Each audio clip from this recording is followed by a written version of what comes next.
This is a pre-recorded lecture. I would love to come to the United States, but in my position of being a researcher, it would have been a bit risky to cross the border, so we're doing this not live, but pre-recorded. I would like to share a number of insights to the Morgellons disease that we gathered during the last, let's say, 3-4 years of research. And actually, the thing is simple and complex at the same time.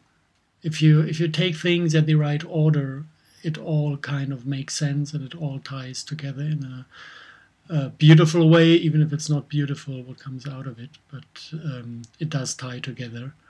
And the basic idea that is needed to solve this jigsaw puzzle is to have a look at the biology of a fungus. So the backbone of understanding Morgellons, it is a fungal infection. Now, if you look at the biology of fungi, it is a species that is taking a couple of steps while developing. You have the phase where there is only mycelium. These are very tiny fibers, growing networks, interconnecting at certain points, and like the mushrooms we have for dinner sometimes that we might collect in the forest. First they grow underground, they grow in the soil, and with the Morgellon fungus it grows inside the body, inside the muscles, inside the blood, inside the bone, hollow part of the bones, inside the brain, so the entire body can get infected with these tiny fibers, the mycelium, which we know as the red and blue fibers, sometimes white fibers in the Morgellons disease. When they had enough of absorbing nutrients from the body, they decide, like every mushroom does, to form a fruiting body. And this starts with these Morgellon fibers growing towards one point, uniting at one point, somewhere in the body, in the space. And this is called the peduncular base. This is basically the point where the growth of the fruiting body starts. Then out of this peduncular base, the fungus starts to grow another type of mycelium. It is much thicker, from a different structure. And this secondary mycelium is forming the morphogenesis of the fruiting body. This would be the mushroom in the forest that then has the typical form of a mushroom in the forest. And in case of the Morgellon, we will see there are some specialities to the morphogenesis these fruiting bodies take. But still, the process is just normal. Out of the peduncular base, you have this secondary mycelium that is taking a shape in the space, forming a morphogenesis that is typical for the fungus. And then this fruiting body develops spores that are contained in some container designed to protect the spore from getting wet and regrowing too early. So it's a kind of container that brings the spore into the stomach of an animal, and then the next life cycle can begin somewhere else. This would be now the normal life cycle of any fungus that grows in nature. And if we find these different stages in the Morgellons disease, we can clearly define this is the backbone of the disease, this is the natural part of something that is completely biological. And all the phenomena related to the Morgellons disease that do not fit into this picture. We then can have a second look at those properties or characteristics that do not fit into the normal life cycle of a fungus. And then we can try to find out where does this come from and for what purpose is it possibly designed. And then we can start to understand all the fringe aspects that are to this disease. But first, as a first step, we can take the normal biology of a fungus. And we did this. I did not make broadband research. We did not have like hundreds of patients coming through, but we had a couple of excellent patients that documented their phenomena that they could see connected to the disease, and we had a huge pile of picture material that we could sort. And actually the way it happened is we took out all the pictures that kind of resembled, and then from the single piles we looked which picture is most representative for this type of phenomenon. And then we kind of had 6 or 7 piles, and we could make the history out of these piles. And I'm going to show you now the most characteristic pictures. There are more characteristic than the average appearance if somebody gets sick and has fruiting bodies or has phenomena that he observes. Normally it is not as clearly and as beautifully shown what it is. This is kind of the collection of the best pictures we could grab from, I think, 14,000 different pictures we captured, or the patient captured. Most of the material was collected by Manuela Bienig. Just to have the name in your mind to honor her work. She spent about 1 year making documentation, like a couple of hours a day. And without this material, it wouldn't have been possible to tie this down to this backbone of a fungal infection. So we can go through the pictures, and here we have the typical appearance of the mycelium, the Morgellon fibers. They are a little bit crumbled when they are dry. When they collect humidity, they look proper and alive. And this is what you can see under the skin, growing in the skin with a microscope, especially well seen if it is already red and blue. These are different things. These are colors pulled into the Morgellon, but they do not actually belong to the biology of the fungus. Fungi have the ability to absorb heavy metals, and these dyes, these blue and red colors, are heavy metal based dyes, so they are preferred by fungi to be absorbed, like every fungi does absorb heavy metals. So this is when we can see them best, when they are colored. But for the biology itself, it doesn't matter. They might as well be white. And now we see how it looks like if these fibers form and merge into one peduncular base. At the beginning, you still can, even in the knot, you can see single fibers. They then extract some kind of reddish, it's always red in this case, reddish glue, and glue together and form a body where you cannot see any single fibers anymore, except of the ones left over that basically connect the peduncular base to the still existing network of mycelium. In the picture it's not shown because this was extracted and separated from the grid it was connected to, but you can still see kind of the connection point at the peduncular base. Then from the peduncular base, the first thick fiber grows. It is shrimp size.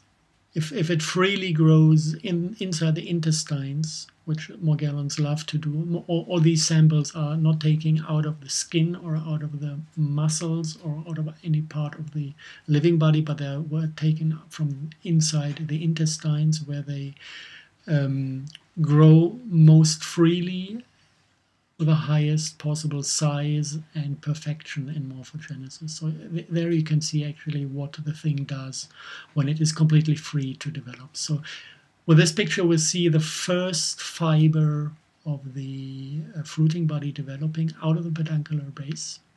You can see it kind of at the tip, at the end of the head of the shrimp form.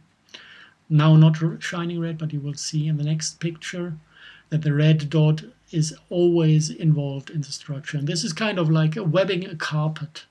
These single fibers merge together trying to find a defined form just by first creating this carpet-like structure, merging together, and then on top of this carpet-like structure, the fruiting body starts to form kind of skin. So it looks like the skin of chicken wings when you grill them, when they're not completely covered. And when they're fully grown, the skin completely encapsulates the carpet-like structure. And what you get is a morphogenesis that actually reminds of, not of fungi, but it reminds of rather vertebrate beings, like higher developed animals or beings. And there is a number of characteristics that can be found in most Morgellon fruitings body that are fully developed. And it is a kind of hip where it bends over. It's a duck type or duck shaped head, actually with one eye on top. What you always can see is a kind of umbilical cord that is connecting the fruiting body still to the network of mycelium to feed it and deliver all the nutrients necessary to grow. This is basically it. And if you look at the overall shape of these fruitings body, these entities are about 24 days old. With some of the patients develop like fruiting bodies during the ovulation, or the process of getting fruiting bodies is kickstarted with the ovulation. It is with the female patients. And after like 24 days, exactly synchronized with a female sexual cycle, these fruiting bodies are aborted as well. So they are at the age of 24 days. And if you compare it actually to the morphogenesis of a fetus, of a human fetus, you will find a bit scary resemblance. It is not exactly the same, but the development stage, kind of, in this development stage, you might get the idea that actually the morphogenesis of this fruiting body is not mushroom-like, but it is rather human-like. This is weird at this moment, but if we look deeper into actually the genetics of fungi, we will find that this is actually a quite normal behavior. We find it in nature as well. What we need to have a look at is this spore-carrying eye. Normally, most of the cases when it comes out, it doesn't carry any spores anymore. It took years to find one picture where it's about peppercorn size, this eye, till we found a peppercorn-sized remain of an eye that still carried the spores of these hexagonal structures or spore containers. The spores of themselves are inside the structure, much smaller. But this is kind of the visual proof that actually these one eye in the middle of the head of the little shrimp growing there carries these hexagons that are known to appear also when being extracted through the skin of the patients. And this is how they actually look like. There you can see already little Morgellon fibers growing out of the structure while it is falling apart. And if you put it into some agar thing to let it to really feed the Morgellon and let it grow, you can see that very quickly a new network of Morgellon mycelium is developing out of the hexagon. Now, if you start to think into the direction of what type of morphogenesis is displayed with these fruiting bodies, you realize that actually there are more male and female appearing fruiting bodies that have different shapes, different forms. And these male and female actually carry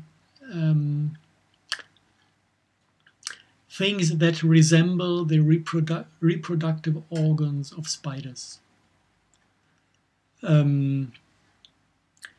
The male ones carry a kind of like whitish egg-like structure. With spiders, this is basically the bag where the sperm of the spider is contained. He carries it somewhere under the leg.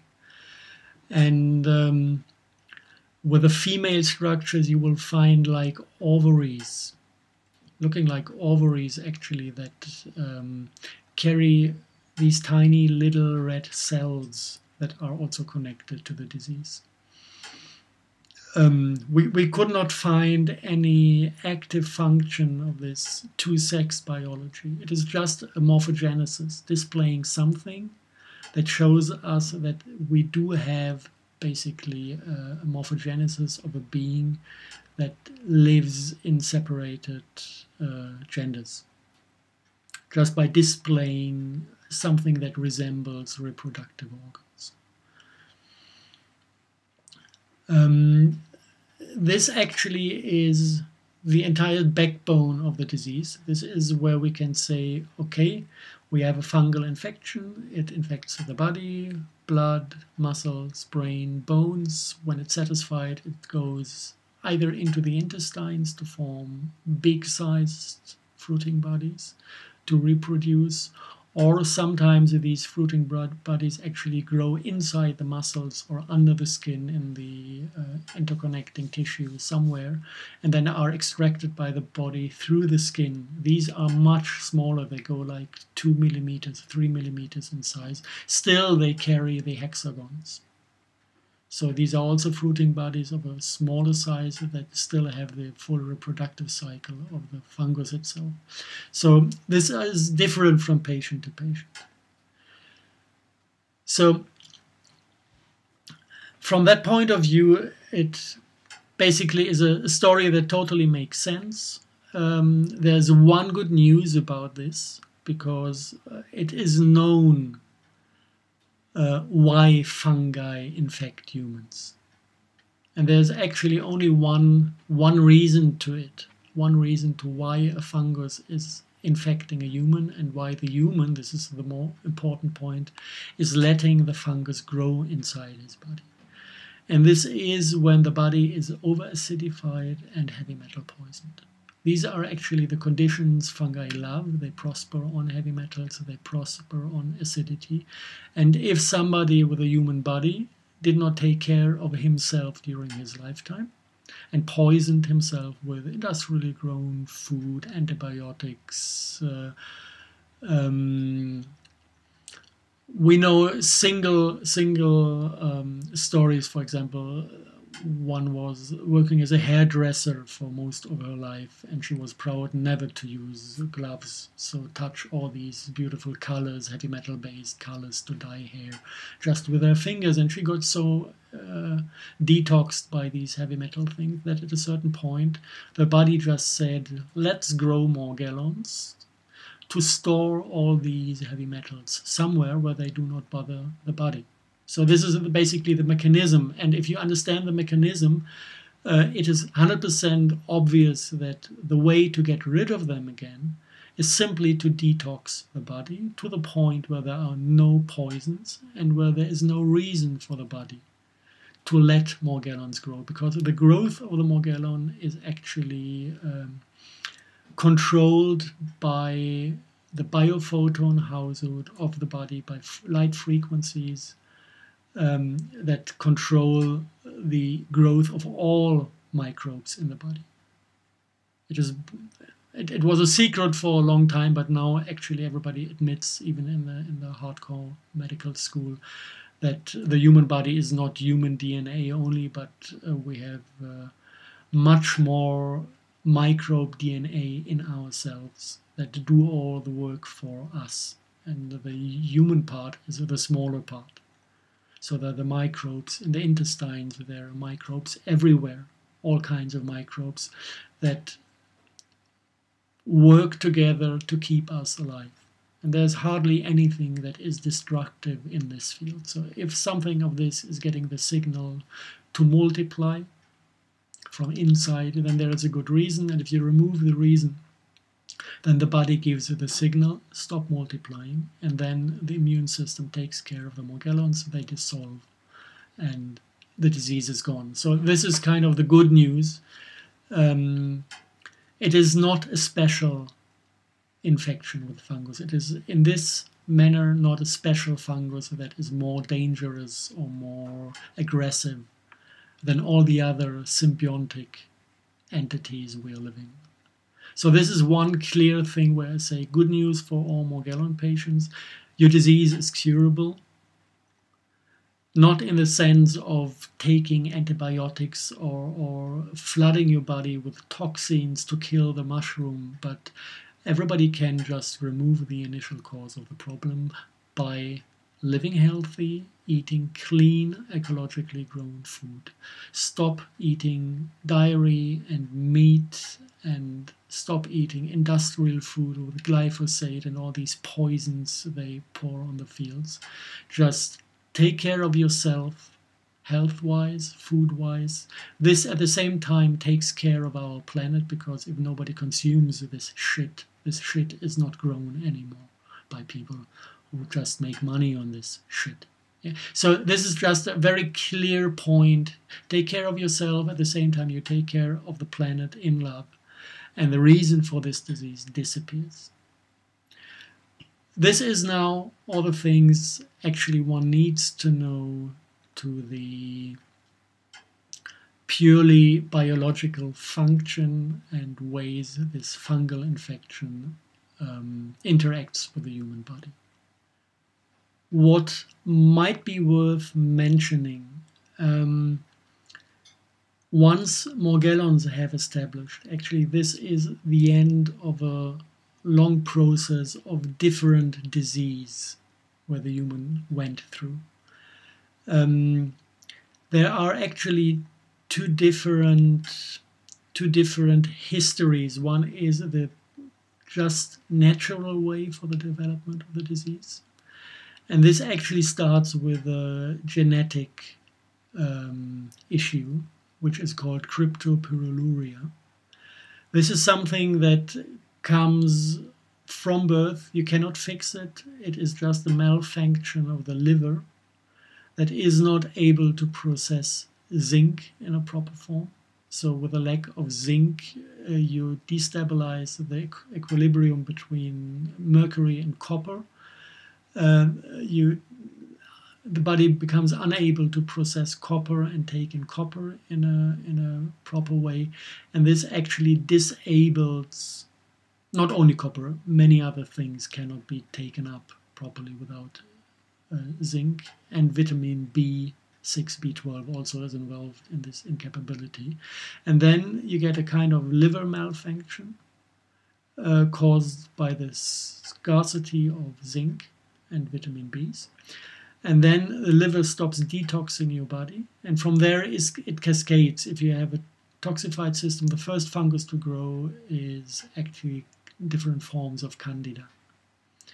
They have a phase where they are just in balance and in harmony with the body, then you shouldn't be bothered. But at a certain point, when intoxication gets too strong, they also start to grow fibers, a bit smaller than Morgellons, but actually with the same duty in the body of collecting acids and heavy metals. And if at that stage people get sick and take antibiotics or antimycotics, then this candida environment that develops out of the KPU, out of the cryptoluria, it disbalances. The more friendly entities among the candida, the known candida forms, are killed by these medications, and the only survivors that are actually evil forms of candida, not biotic or not probiotic forms of microbes, they resettle the entire environment. And some of these forms, I think the most common name is blood candida. It's a form that actually doesn't even have a fiber of itself. It lives inside red blood cells, and it camouflages itself inside the red blood cells, so the immune system cannot attack it. These types of candida take over the entire candida environment, and they have a special ability to completely shut down the function of the liver because they love acidity, they love heavy metals.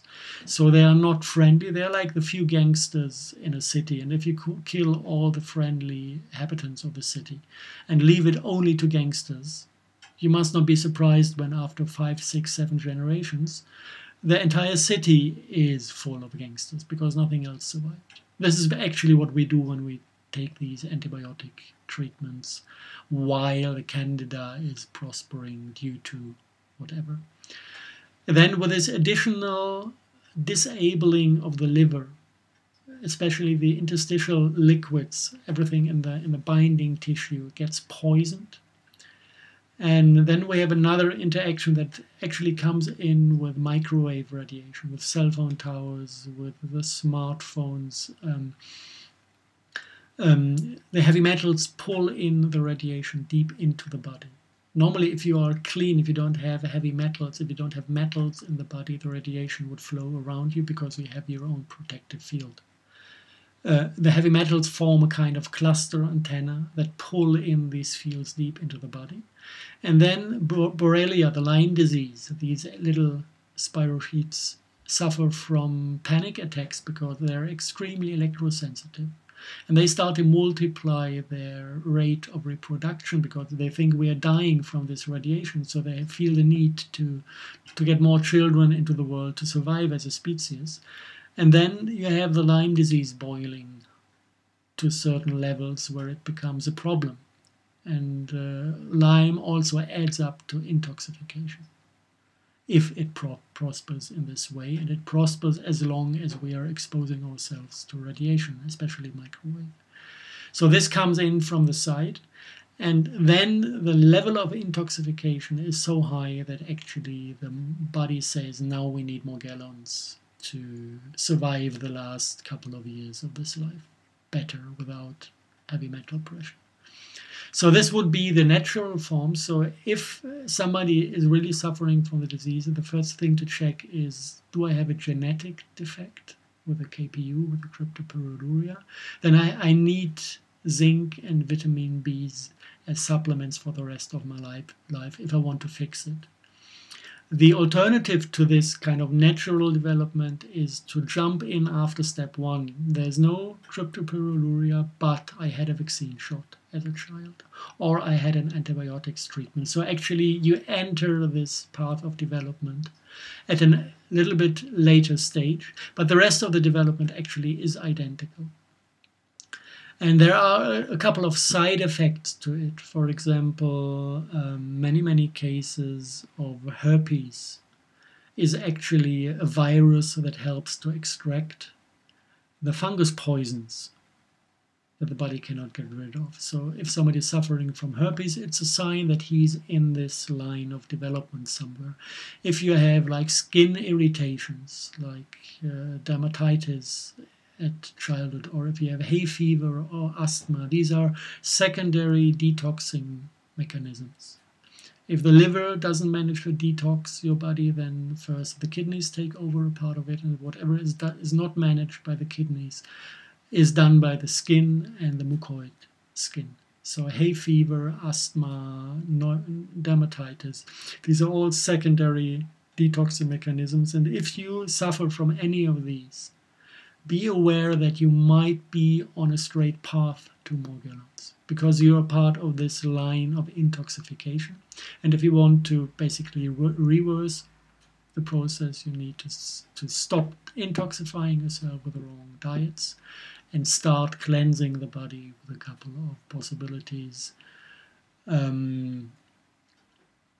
We worked on actually supplements that carry radionic information to help the body push the right informational buttons.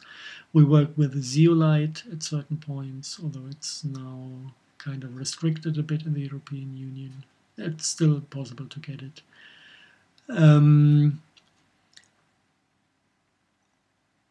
And yeah, if you want to reverse the process, you need to live healthy and start detoxing. For elderly people especially, I highly recommend to have a look at the protocols of Andreas Moritz. He has detoxing protocols for all organs, and once you're through with this process, your system is completely clean again, like a child, like a 17-year-old. So this is not a problem, it's possible. I just wanted to mention these line of disease that are found on the path to Morgellons as the last stage of a process. For those who might be afraid one day to end up with Morgellons, want to do something before it's too late. So there's kind of a list of disease. If you have those, you can be sure that you actually are on that path and that it's a good idea to reverse it. If you have none of this, don't worry, be happy. Okay. So this was the rather friendly part of this lecture. We are now we'll try to look at the more fringe, the more scary, absurd, funny, difficult to understand aspects of the disease. And I will give you, we will do this in blocks. We'll do this in blocks because certain phenomena relate to each other and have one explanation to all these phenomena. So especially in the Carnicom research, they found out that actually when the Morgellons die, sometimes under certain circumstances, they accumulate silicon or silica or some plastic type materials. So they plastify. The fungus itself, the mycelium, is dead, but still the fiber does not dissolve.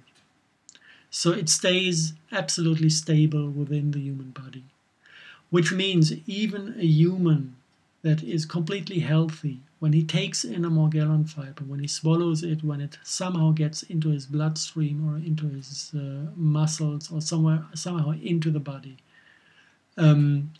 even if he is healthy and his immune system manages to kill off all these Morgellons because they are not needed, if they manage to plastify or to form a silicon fiber before the fungus is actually dead, then the fiber structure remains inside the tissue and is just there as a dead part that doesn't belong there. The immune system has no chance to dissolve silicon or silica. And this is why you have the breast implants made out of silicon, because the immune system doesn't relate to this type of material.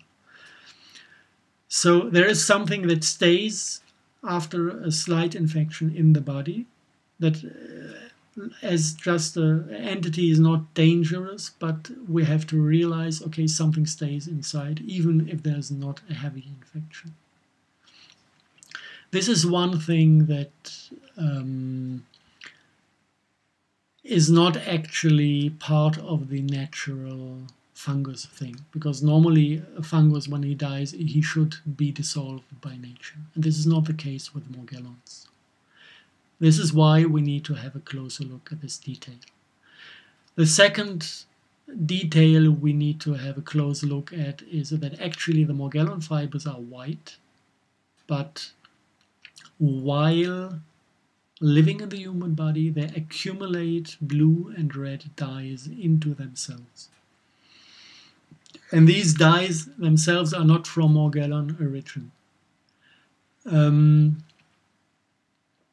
There was a lady at Harvard University in the Nano Lab who captured some of these fibers and also sprayed some of these dyes out of raindrops, out of filtering air. She just collected things coming down from the sky, and she had fibers and she had blue and red dyes. And she did some chemical analysis in the Nano Lab at Harvard, and just published the chemical formulas of these dyes, and she published the material the fibers were made out of. So that was just a very friendly gesture by this lady in Harvard, because normal people and researchers like us, we do not have access to expensive lab equipment. So that was a great service. Because with a chemical formula, you just go into the internet and look for who is dealing with these dyes. And actually, it's easy. You just type in the formula in the full word length, and then you find the companies who hold the patents on these substances. You find scientific papers that show in what context these substances are used. And what you find doing this is actually that this is all connected to transhumanism. So what is transhumanism? It's something that kind of is in the open public now, but actually nobody really relates to the core ideas.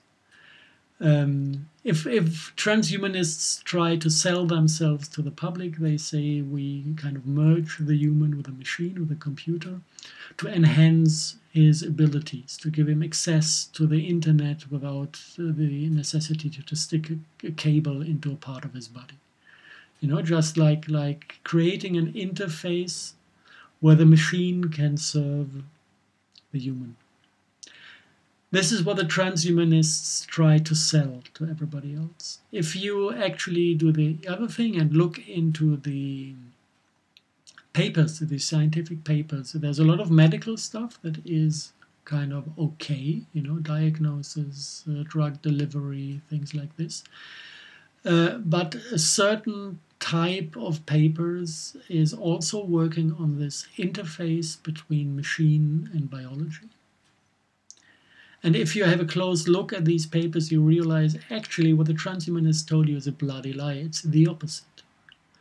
It is all about giving the machine a better access and control over the human body. It's about reading out what goes on inside. So it's like for synthetic telepathy, to read out thoughts and read out emotions. And when you can read something out, you can also play it in using the same channel.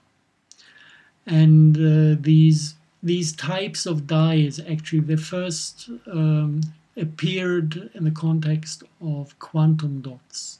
This was military research at Bell Labs in the United States in 81, 82.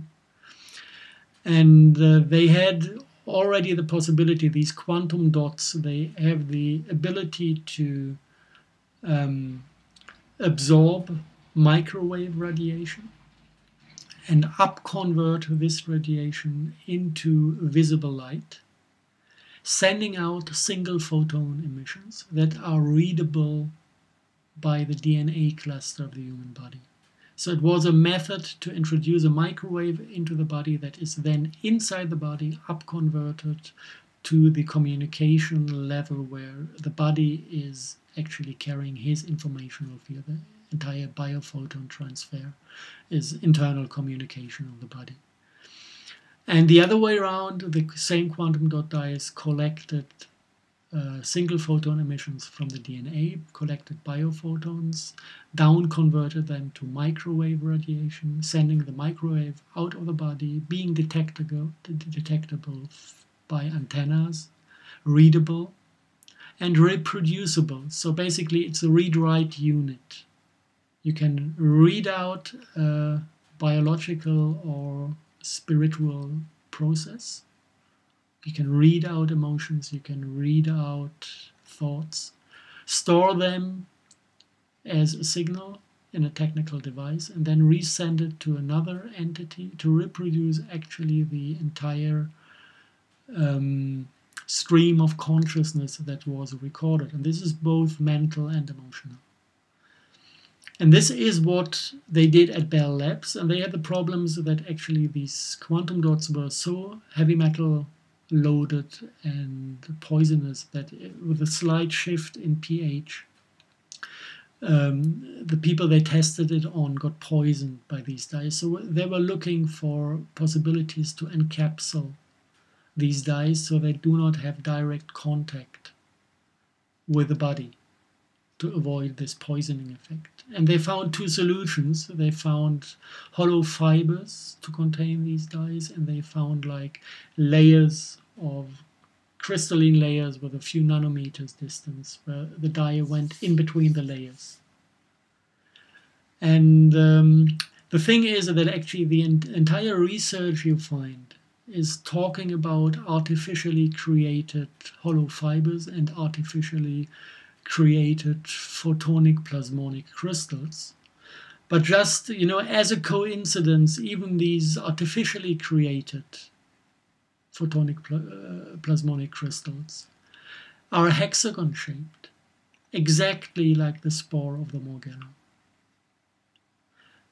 And I don't know anything about how this relates. What I can imagine actually is that they did not dare to tell the public that they are playing around with this fungus.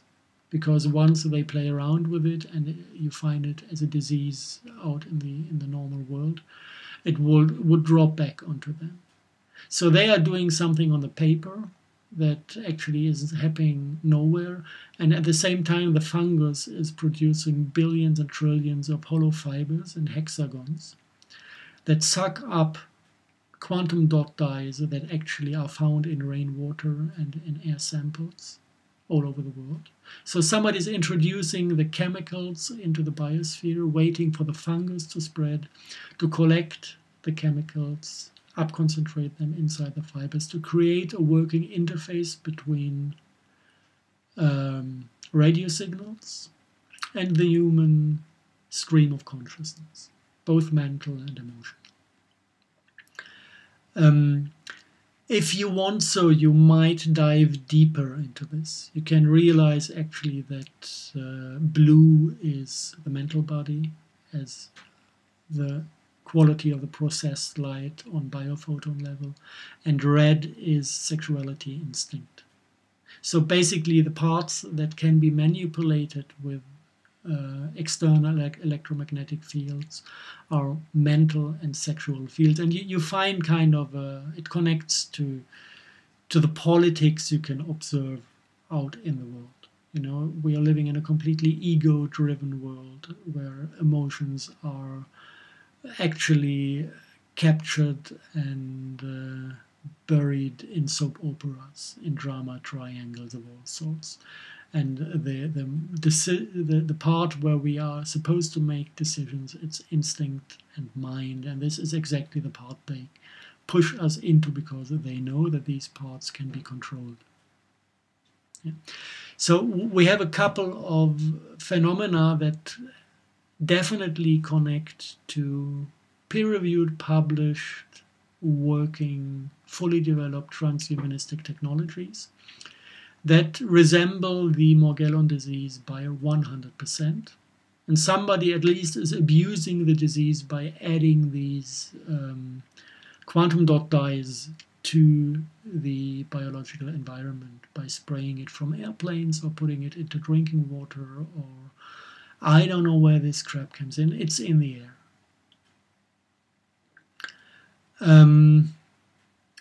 You just have to decide for yourself how to look at it.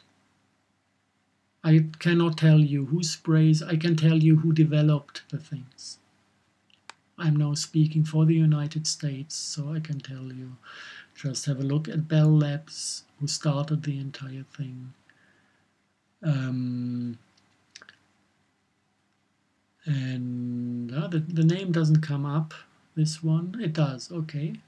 Sometimes, you know, when your subconsciousness blocks information, it might be not too clever to publish them, but have a look at Mitra in the United States. They make all the development of technologies for homeland security and the intelligence community. They could be involved in engineering this disease. This is internal American stuff. I'm not fighting this out for you. This is your part to basically nail down the feet of your governments back to the ground, to follow like at least the basic ideas of democracy.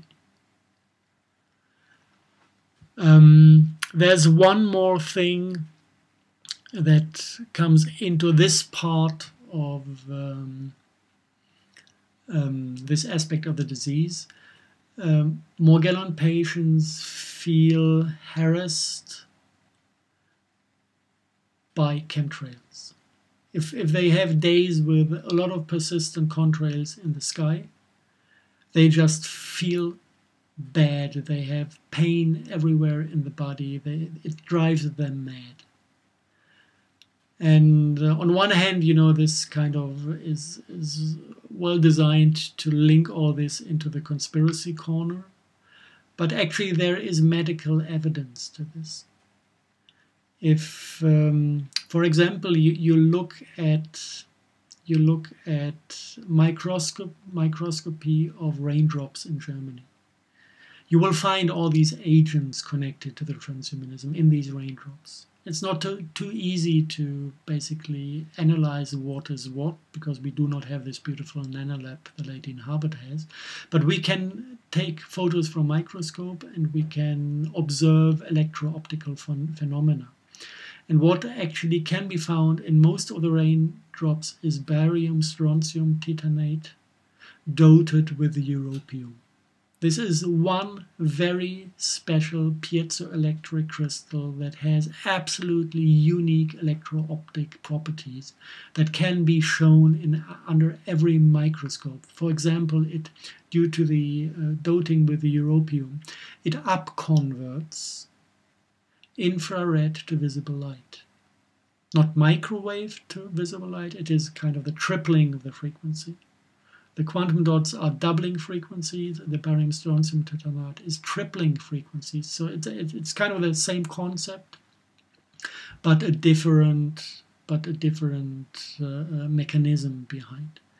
So you can see this by just if you have a probe in the dark field and you come with your finger, here's the material, if you come with your finger to the probe 1-2 centimeters before you touch it, the probe starts to glow because of the body heat of your finger is exciting the barium strontium titanate to emit white light, and it is visible with the eye under the microscope. You do not need special technology for this. This is why we know what these crystals exactly are.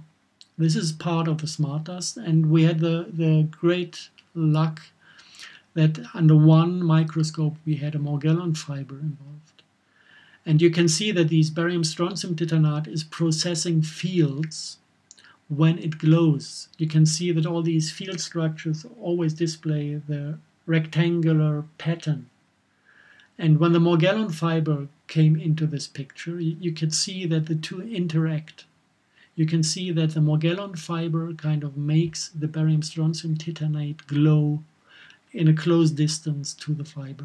So this is kind of a visual proof that Morgellons are utilized as an integrated component of the smart dust that also contains the barium strontium titanate. So this is kind of just to prove that these people who say, oh, there's a chemtrail in the sky, I feel sick, they are not crazy. Because the same thing that happens under the microscope happens in their body. The Morgellon fibers catch up the radiation that is held within this smart dust cluster, and they interact. And if they then emit biophotons into the system, this is right away feelable as pain, for example. Just take the signature of pain and you can utilize a chemtrail, you can utilize smart dust to transport the signal of pure pain into these patients. No problem. Technically, you just need to take somebody, cut a knife into his skin so that he has tremendous pain, record the pattern, and replay it and send it through the grid to everybody, and then everybody is going to be in pain. This is how transhumanism actually works. It's not about medicine, it's not about helping humanity, it's not about making us more intelligent. It's about war, it's about control, it's about torture. Yeah. And this is something we need to understand, because these people are sitting there in completely protected spaces, like the Singularity University, next to Google headquarters, next to NASA headquarters in Silicon Valley. And they think they're above the law. which should not be the case, because what they do is a criminal act. It's a violation, a straight violation of the Nuremberg Treaty that says no medical experiment without the permission of the patient. This is violated worldwide. And there's enough proof in this presentation to take those people to court, if you want to take them to court. Okay, this is kind of one aspect. We have this intelligence community connected to the entities that pretend to be a democratic state, which they are obviously not. And they are abusing aspects of the technology to spy on you, to individually mind control people, and to collectively mind control people. This is their agenda. And I don't even think they believe that they are bad guys themselves. You know, if you take this mindset of a control freak, he says, of course I am good, because I can feel only good intentions inside myself. You know, we need to reduce Earth population by 90%, because if we don't, we will destroy the planet. So I am good because I'm saving the planet. This is how mental madness, illness works. And because I am good, and when I control everything, everything is good. Yeah, so controlling everything is good in itself. This is how their mindsets work. And the only mistake we make is that we just pass our power to them within the democratic system. Telling them, okay, do whatever you like with us. This is what we do when we go to vote, and when we accept that people are supposed to rule over us. But this is no something else. It's politics. It's the question of how to deal with the entire issue, which I actually should leave up to you, because it's none of my business. I'm sitting here in Europe. We have different problems. Okay, so we have this topic of transhumanism, and then there is still a list of things that is not explained yet. And first I'm going to give you the full list of phenomena. Then we're going to all together scratch our heads a bit, and then I can give you the solution.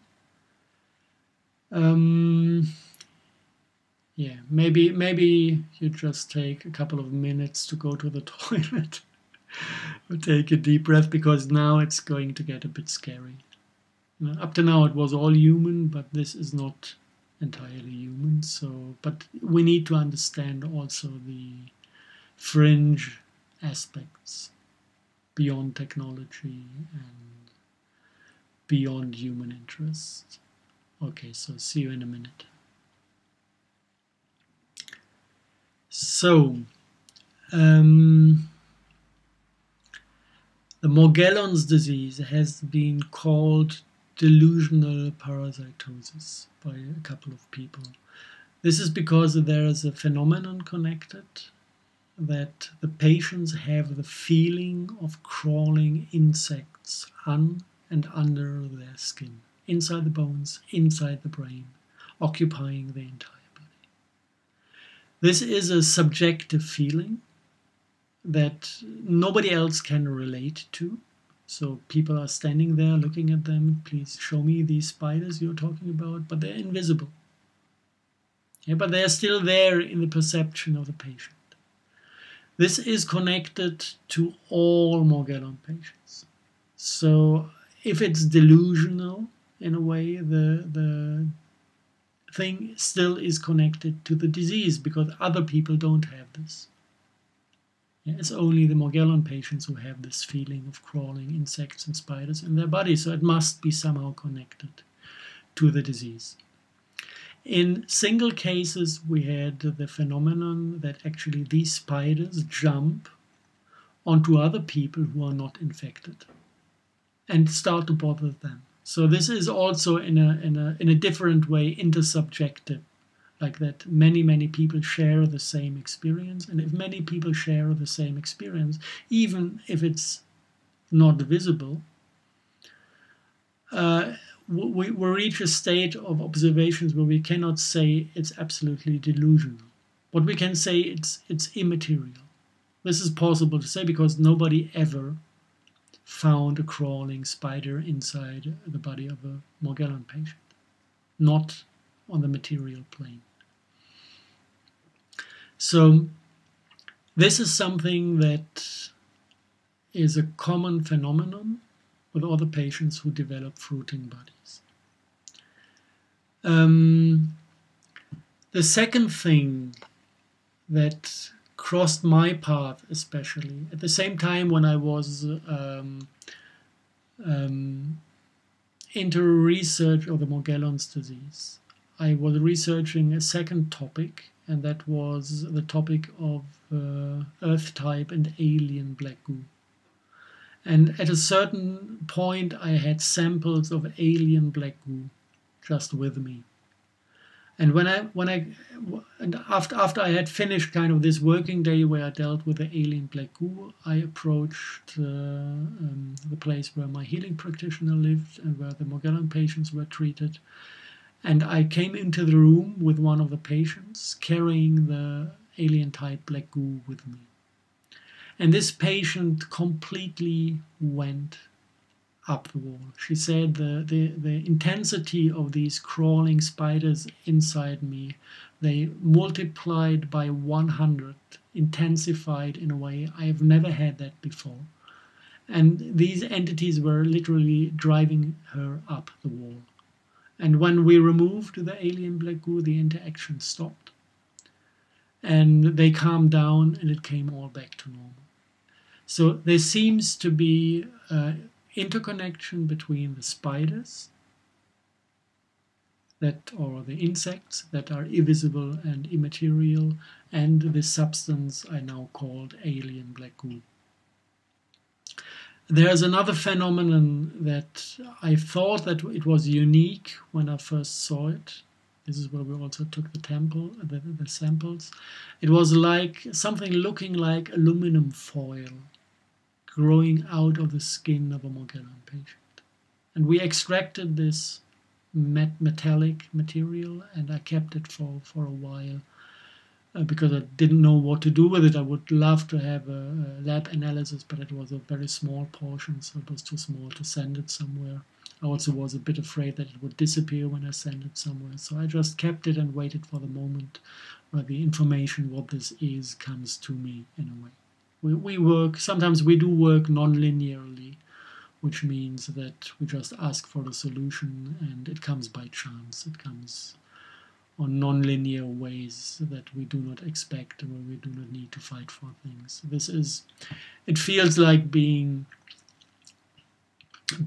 embedded in God's best wishes for mankind. So I had this metal with me and I started to collect informations regarding this metal.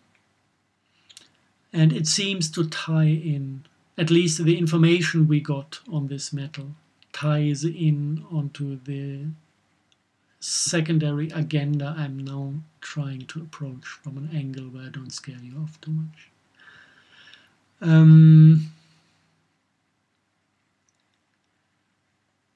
So these are three phenomena we need to tie into a picture and find out what it is. So the first thing we can understand, if you look at these fungi that have a morphogenesis, an outer form in the fruiting body that is not typical for a fungus, and you start reading into the books about genetic manipulation of fungi, you will find that there is one class of fungi that have the ability to host a secondary genetic cluster.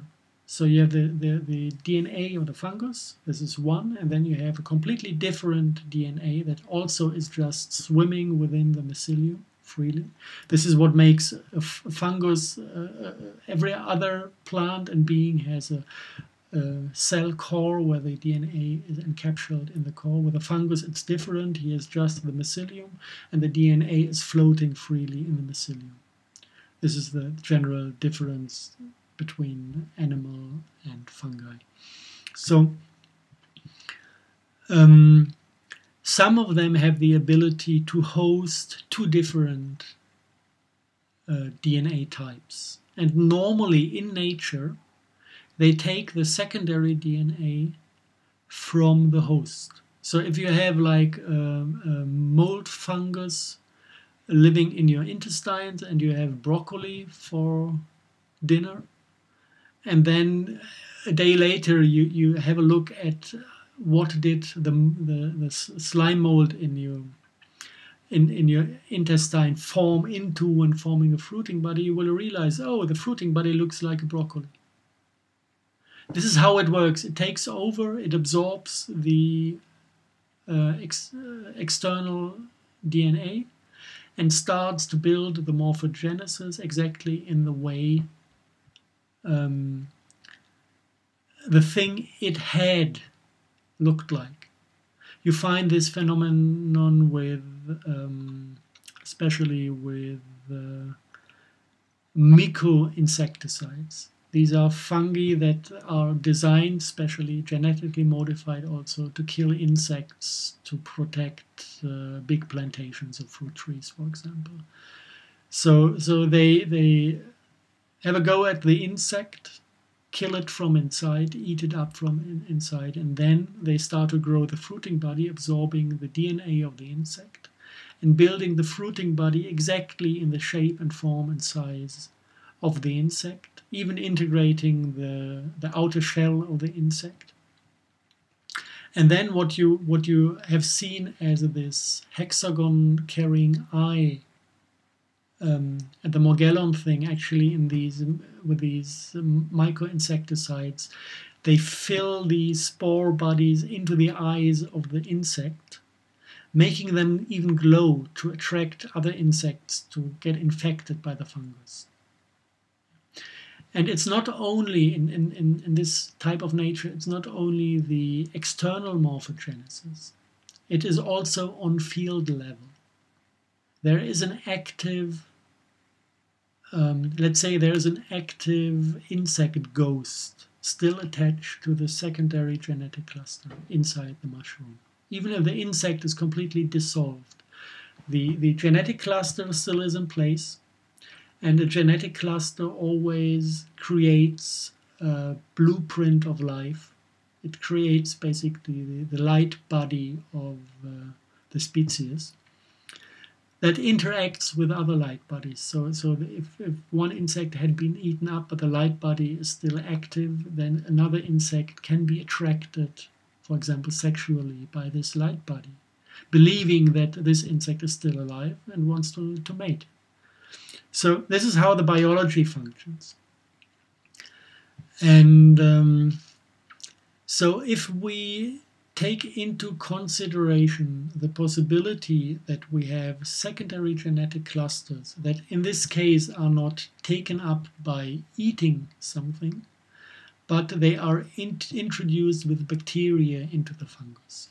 It's one special bacterium that is mentioned in these scientific papers on genetic manipulation of fungi that also appears in the connection with the Morgellons disease, and this is the Agrobacterium tumefaciens.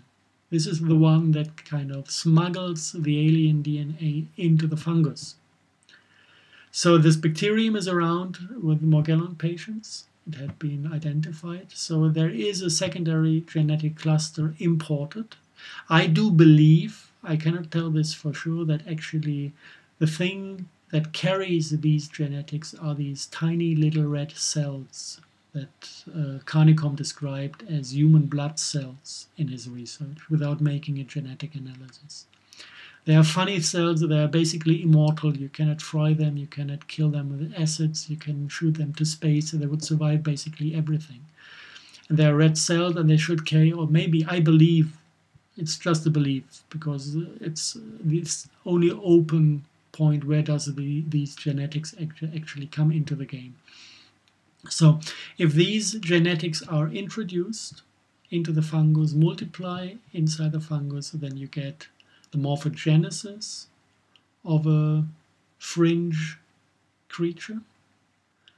But not only the morphogenesis, with this morphogenesis also it creates a light body, a spirit, a demon, whatever you might call it. There's no scientific language that today grabs all these aspects. It is just basically circularly caught biophotons that form the blueprint of life, that are carried for a while in this secondary genetic cluster. And then if the fruiting body dies off, then what? What happens to this entity?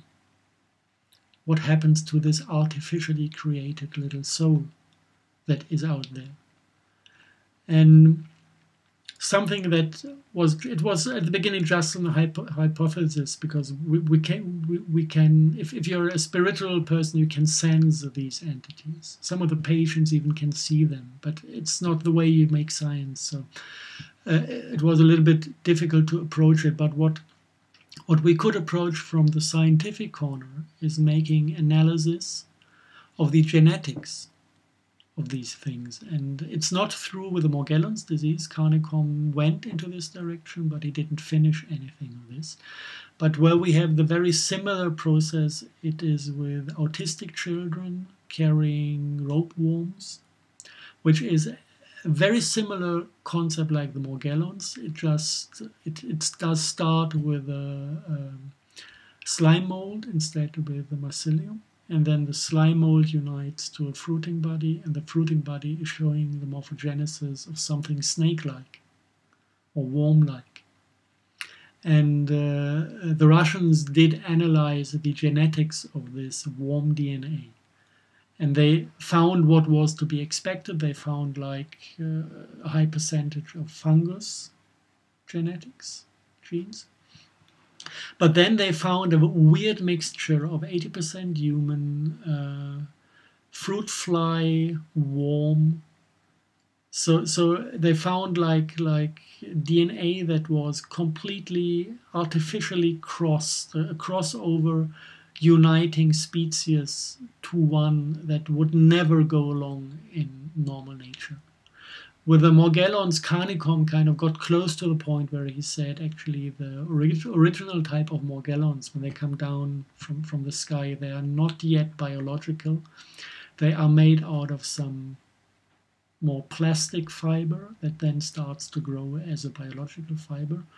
And he said these fibers are known from biotechnology to encapsulate very simple genetic structures that are built via T-crosses. So he said what they do is actually assemble different species, not in one DNA as one long string, but they have T-junctions. So they take the fruit fly coming from here. This is the human DNA. Here's the fruit fly connected. And here we connect the worm. And then the entire thing, when I multiply it inside the fungus, throwing out the morphogenesis of these ropeworms we find in autistic children, creating a demon, a light body, artificial soul, whatever you want to call it, I don't care. Basically, it depends on your belief systems, what the best name for this is.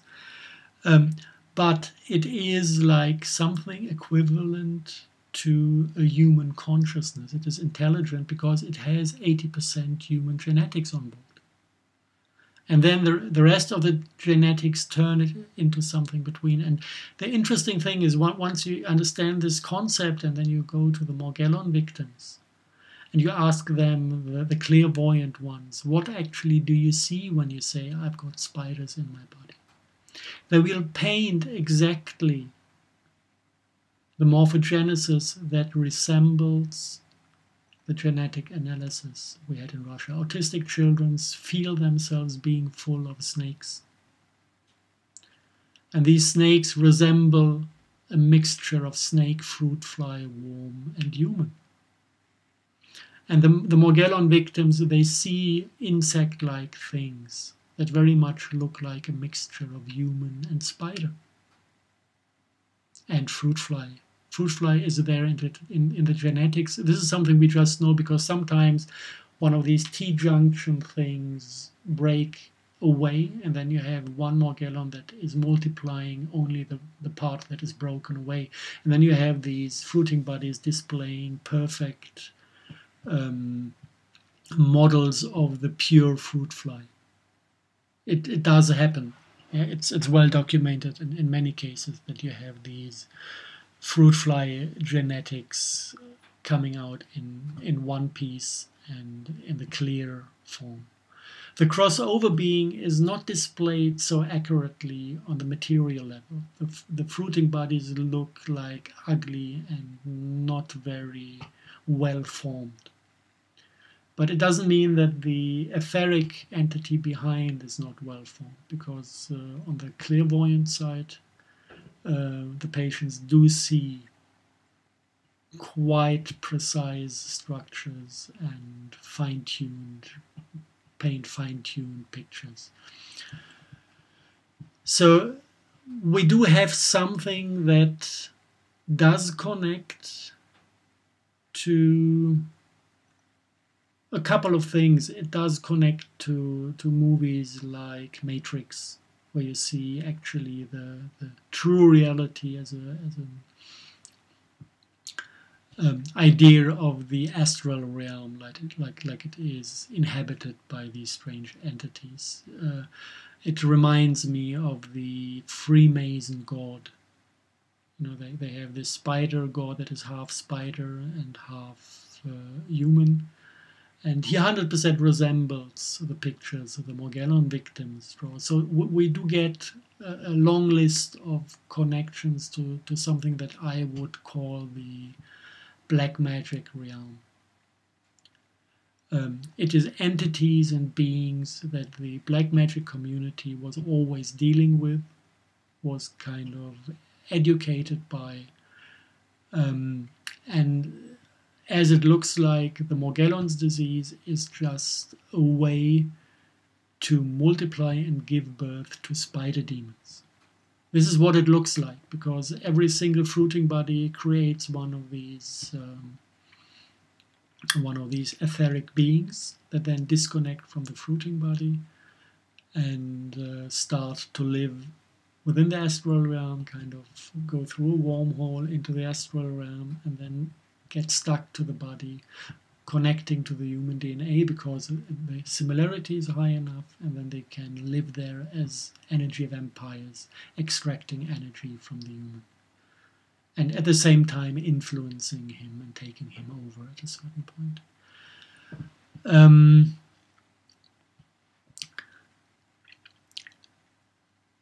This is kind of, for the moment, it seems to be far out.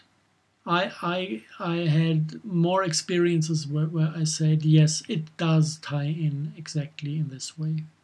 Let's make it with the example of this metal I mentioned, the aluminum foil looking metal coming out of the skin of Morgellon victims.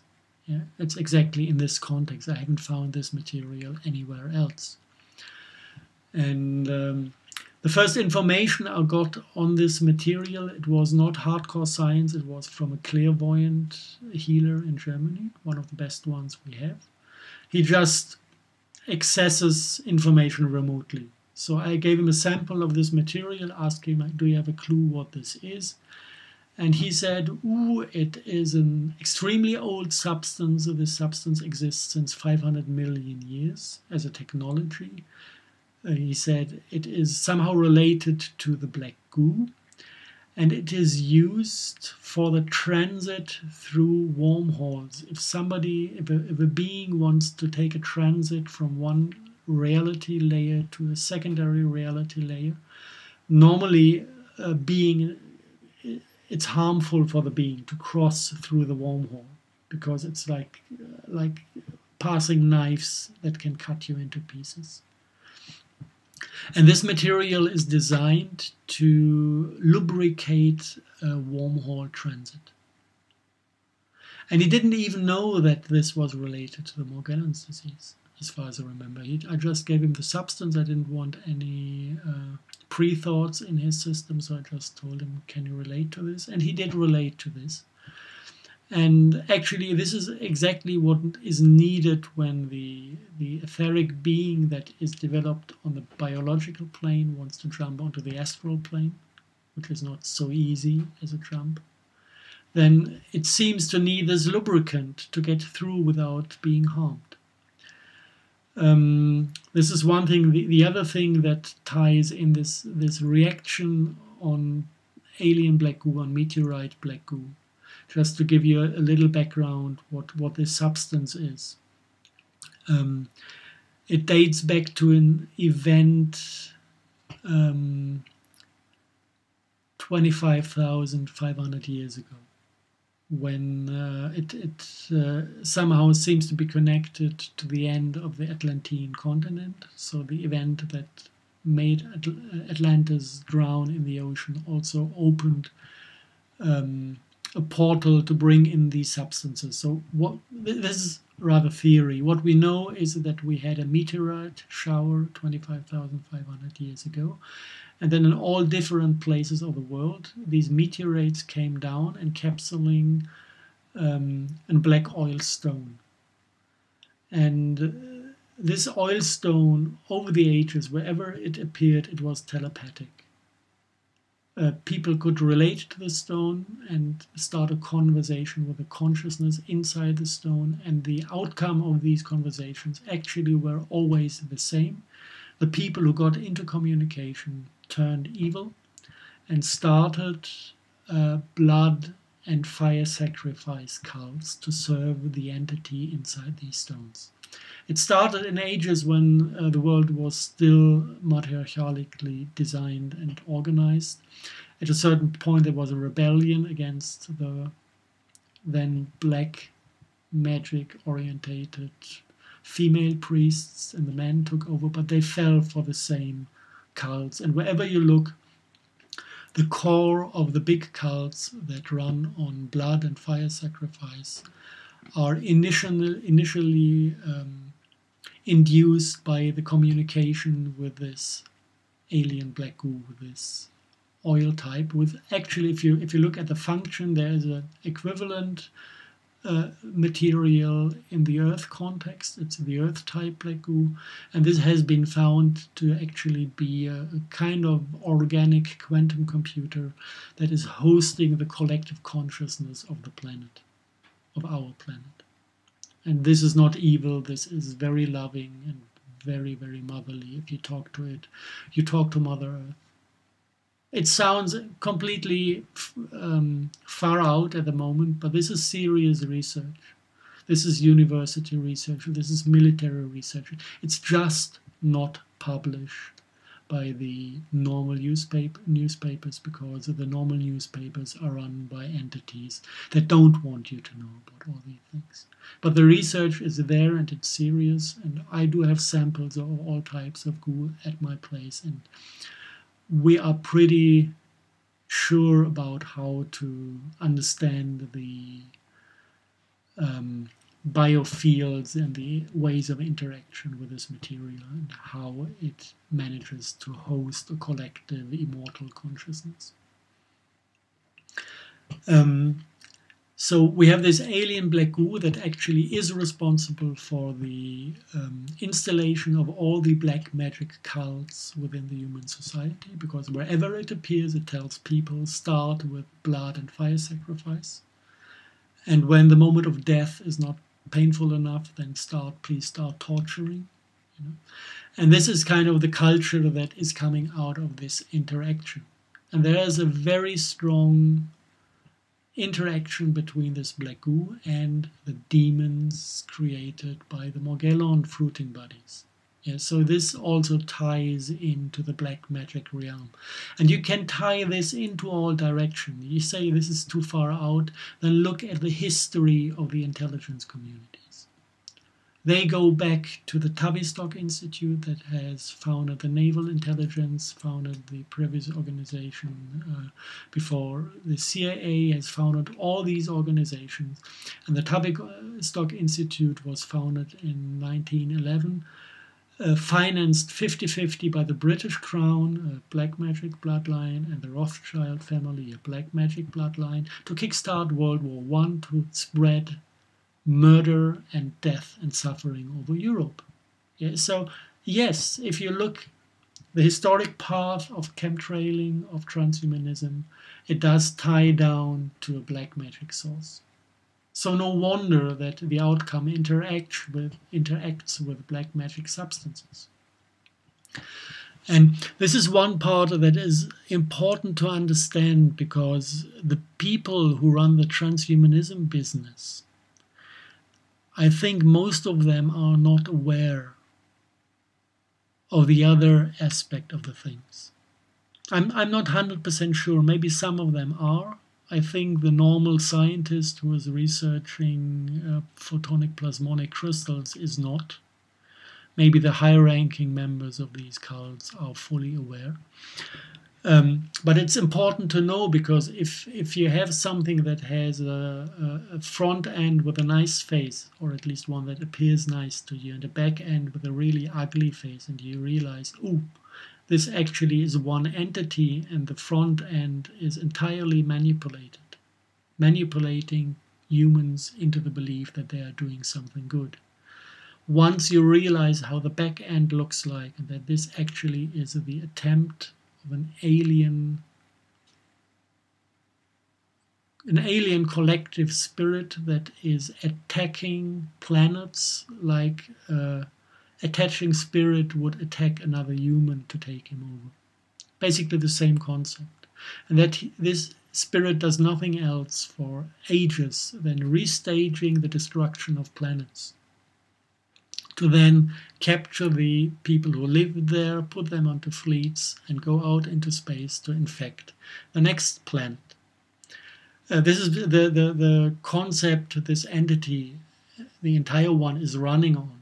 It has many names in the human tradition. It is the phoenix from the ash myth from ancient Egypt. They had the black goo, the alien black goo, as the capstone of the pyramid, relating to it as to the phoenix from the ash. Because this is what this entity does. It burns down a planet to death, and then it takes the suffering with it to infect the next biosphere with trauma, to restart the entire process.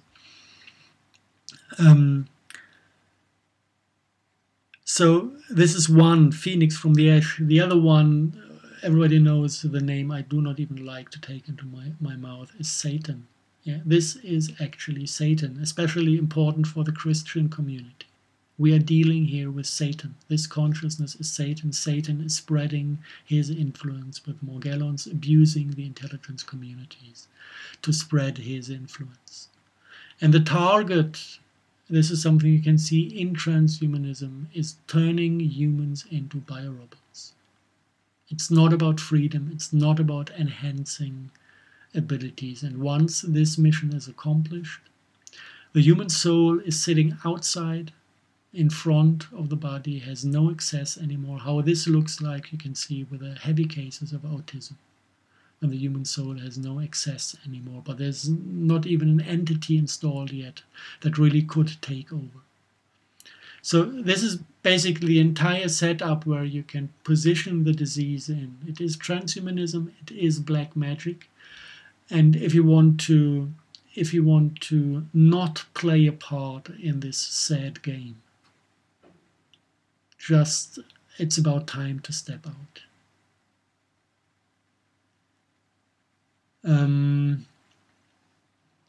So this is basically it for those who are already infected. So I'm talking to the patients among the listeners. There's one thing you need to take into consideration that is a little bit strange as well. We had the experience that 90% of the patients who begged for an appointment to get cured did not show up on that day. And this is something where you can already see the biorobot aspect. This disease is psychoactive, it interferes with the human mind, and it makes decisions for you. So if you are under the influence of the disease and you want to cure yourself, you need to find a position that is more heart-related. If you trust your mind, you will forget that you had an appointment with a doctor.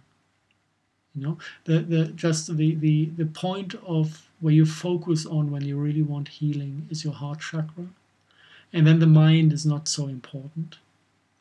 And then you will remember that you had an appointment. Then you will find the way to the doctor instead of getting lost in the city because something interferes with you.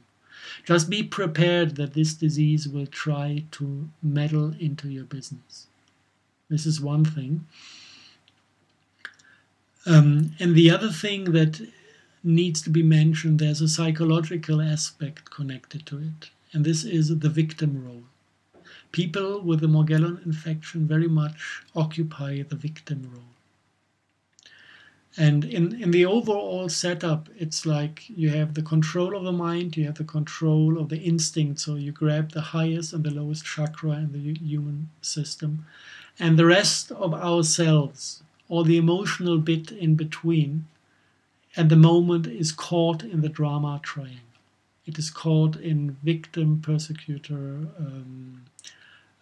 savior games, just to be caught in a realm that is moving in a circle, keeping the emotional body occupied with doing something that at the end has no sense at all, because the three positions, the perpetrator, the rescuer, and the victim, are just running in a circle, exchanging positions all the time, but nobody is able to see beyond the gaming level. So this is something where Morgellon victims are very strongly caught in being identified with the victim role. So most of the patients who come up to me more come like, I would like to talk about my disease. I feel so shitty all the time. It's so bad. And it goes and goes. And I say, yeah, it's an easy solution. You know, stop eating crap. Full stop. And then it goes, yes, but is kind of the sentence that signals here's the victim role talking. And if you want to cure yourself from this, you need to break the psychology of victimhood. You need to break the body programming that is connected to this drama triangle, keeping you captured in the victim role. Because if you stop being a victim, this disease cannot prosper.